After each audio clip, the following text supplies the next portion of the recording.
কেন সামরিক বাহিনীর লোকেরা কিন্তু করাপ্টেড নয়, গুটি কয়েক অফিসার করাপশন করেছে, গুটি কয়েক ব্যক্তি করেছে, পুরো সামরিক বাহিনী তো এটা তাকে আপনার ব্যারাকের মধ্যে বন্দী, তারা করাপশনে যাবে কিভাবে? সিভিল প্রশাসনের সাথে জড়িত ছিল না। হাসিনা অবৈধভাবে কিছু প্রমোশন দিয়েছে, কিছু দুরাচার সৃষ্টি করেছে, মানুষ মারার জন্য, হত্যা করার জন্য র্যাবে নিয়ে গেছে, যারা অযোগ্য লোক তাদেরকে পদোন্নতি দিয়েছে প্যারালাল একটা কমান্ড তৈরি করে। তার মানে আর্মি কিন্তু খারাপ না। এই আর্মিকে ডক্টর ইউনূস পরিপূর্ণভাবে কাজে লাগাতে শতভাগ ব্যর্থ হয়েছেন। আমি কিন্তু সামরিক বিশ্লেষক হিসেবে, রাজনৈতিক বিশ্লেষক হিসেবে কথাগুলো বলছি, হয়তো সাকিব ভাই আরও গভীরভাবে চিন্তা করে আমার কথাগুলো উপলব্ধি করতে চেষ্টা করবেন।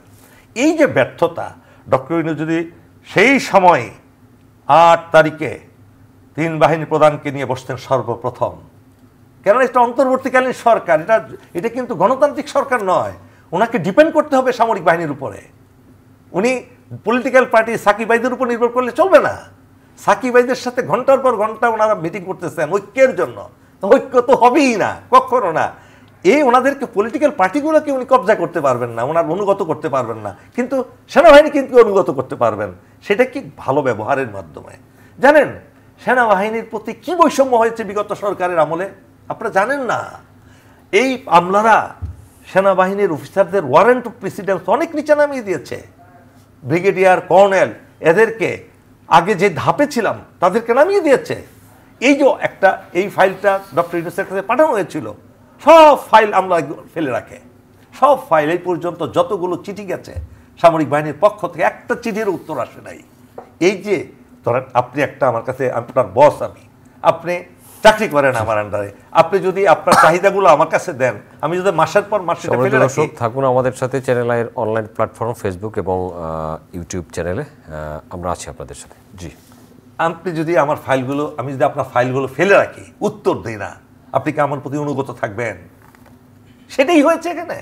সাকিব ভাইরা পলিটিশিয়ান, এই জিনিসগুলো আপনারা গভীরভাবে উপলব্ধি করতে হবে। সাকিব ভাই, এই যে এই গত বছরের 5ই আগস্ট সেনাবাহিনী তো আমাদের যারা সার্ভিং তারা ঘোষণা দিল, কিন্তু আমার মতো কর্নেল হক, অসংখ্য মিলিটারি অফিসাররা, সৈনিকরা, আমরা কিন্তু সেই হাসিনার বিডিআর হত্যাকাণ্ডের পর থেকে আমরা যুদ্ধ শুরু করেছি।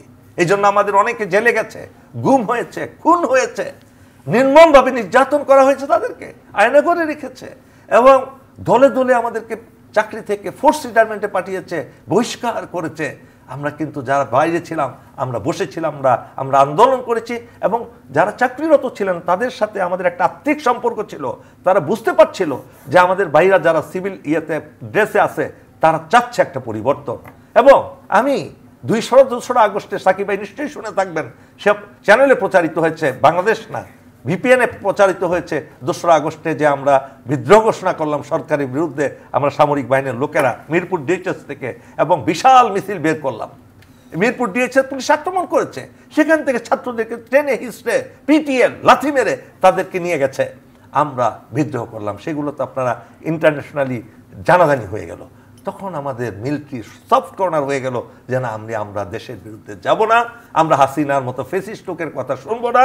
তারপরে এই অগাস্ট বিপ্লব সফলতা লাভ করলো যখন জেনারেল ওয়াকারুজ্জামান 3 বাহিনী প্রধান সহ সকল রাজনীতিবিদদের নিয়ে ঘোষণা দিলেন হাসিনাকে হাসিনার পতনের জন্য। এই যে একটা অ্যাচিভমেন্ট, আইরনি অফ ফেট, দুঃখের বিষয় হলো এই আর্মির স্যাক্রিফাইস, আমাদের স্যাক্রিফাইস, রিটায়ারমেন্ট যারা গিয়েছি তাদের স্যাক্রিফাইসটা কিন্তু রাষ্ট্রযন্ত্র সেভাবে তুলে ধরছে না। আমি জানি না কোনো দলও, রাজনৈতিক দলগুলো সেটা অ্যাপ্রিসিয়েট করে না। এই যে অ্যাপ্রিসিয়েট না করার যে একটা প্রবণতা বাংলাদেশে, আমরা কি কোনো এলিয়ান বাহিনী বাংলাদেশে? আমরা কি অন্য দেশ থেকে এসে এখানে বসবাস শুরু করেছি? আমরাই তো এই দেশেরই নাগরিক, কিন্তু আমাদেরকে অবজ্ঞা করা হয়, আমাদেরকে মূল্যায়ন করা হয় না। আমি বিষ্ণুতে অনুরোধ করবো, সাকিব ভাই, আপনি আমি পার্থক্য নাই, আপনি আমি ভাই ভাই। আপনার ভাই হয়তো আরেকজন আর্মিতে আছে, অথবা পুলিশে আছে, অথবা নৌবাহিনীতে আছে, বিমান বাহিনীতে আছে। আমরা যাতে এই পার্থক্যটা না করি, আমাদের সেনাবাহিনীকে অবহেলা না করি, সেনাবাহিনীকে যথাযথ সম্মান দিলে আজকে দেশের শান্তি শৃঙ্খলা আরো গুরুত্বপূর্ণ। আপনাকে দিয়ে শেষ করবো। অনেক